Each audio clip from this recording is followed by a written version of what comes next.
Yeah, I had a question that basically ties into what both of you have kind of asked and said. Joel, I'm curious from your perspective because you work or you have worked a lot with internal teams and agency teams.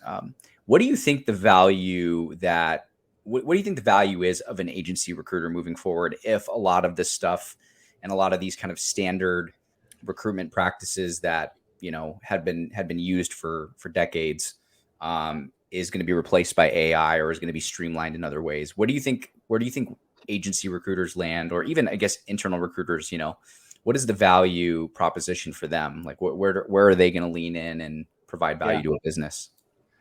I always think it's relationships and community, and the reason is because if you know, let's say you're recruiting for, I'm gonna even use like truck drivers.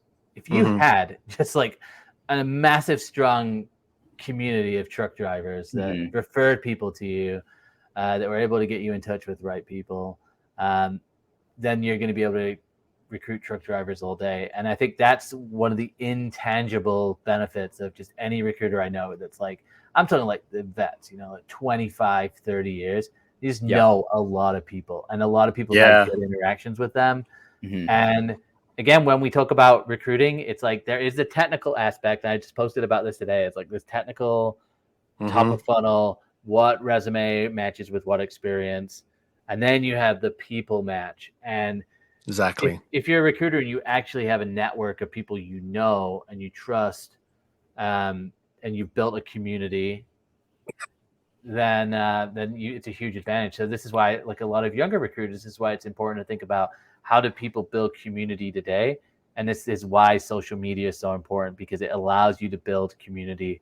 So does an email newsletter, right? It's this idea of like content over time, building that relationship, but then also all the conversations you're having. So if you're not if with every conversation you're having, you're not doing something, and you're not putting them into an email list, you're not giving them regular content or connecting with them on LinkedIn, you're missing out on that opportunity to just build those relationships over time.